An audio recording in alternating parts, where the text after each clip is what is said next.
CMC, Christian McCaffrey, it has been noted that he is now going to be on IR for the rest of the year with what they said, a knee injury, specifically a PCL injury. Now, the word injury, quote unquote, the whole thing is pretty rare and different, and I'll tell you why.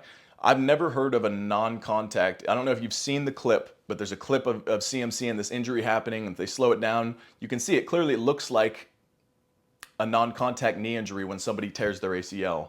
You see his calf, all the muscles kind of shut down in a moment where he's trying to decelerate, and they blubbering back and forth. But I've never heard of a non-contact PCL injury with no ACL attachment or disattachment, I guess you would say, where usually if there's a PCL tear, you're also going to have torn your ACL at the same time. I've never heard of a non-contact, maybe that's just me, PCL injury, but they said quote unquote injury, which I'm sure they got the MRI results. I'm sure you're going to MRI your top player.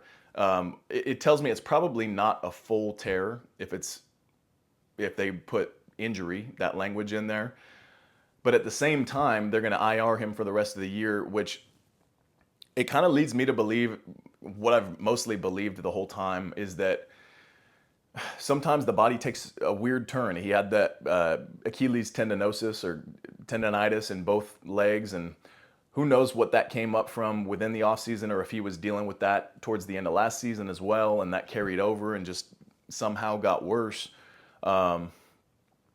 But sometimes that kind of stuff happens, and there's not really an explanation for it. And trust me, if he knew, he'd have the cure for it as well. And it's weird, and you hit this weird state of pressure. You probably felt very pressured to get back on the field, because from a fan's perspective, it's like, dude, you don't, nothing's torn. Like get back in there.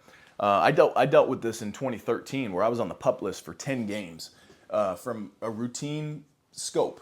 Now, it wasn't super routine because I had a lot of damage in the knee and a ton of scar tissue, and they cleaned it out. And even James Andrews told me when I woke up, the top knee surgeon in the United States, I think he's still active, I'm not sure, but he said, it wasn't an ACL surgery, but it's going to kind of be the recovery of that. And so all the fan base and the organization did a good job keeping it kind of under wraps, what's going on, because most of the time you have a scope, you're going to be back in 4 weeks. And I couldn't even hardly bend the thing in 4 weeks.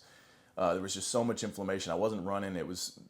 It's embarrassing kind of. And you feel, even though it's like out of your control, you feel a lot of pressure. Like, I got to get back in there. I don't know what's going on. So I don't have an excuse for this. I want to be out there with the team. And when I saw him on his first game back, CMC, he did look a little gimpy. And even a gimpy CMC had a heck of a game, and he's a matchup problem, and he's a stud through and through. But he didn't quite look like himself, and it probably isn't super apparent to the everyday football watcher eye.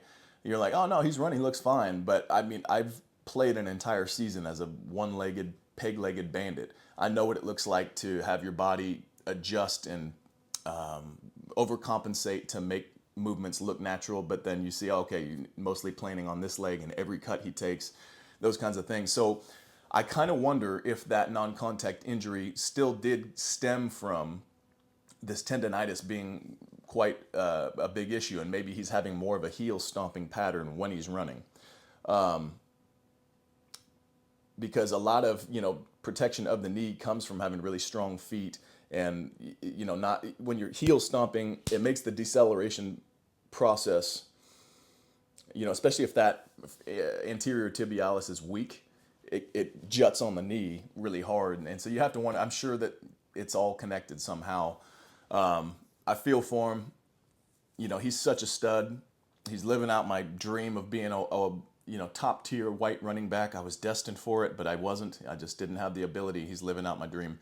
I wanted to run that rock, and so I'm living vicariously through the guy. I'm really hoping he makes a comeback and fully heals. I'm sure he's got the best people around him on his team to do that. So prayers up for CMC. Let's get him back in there next year.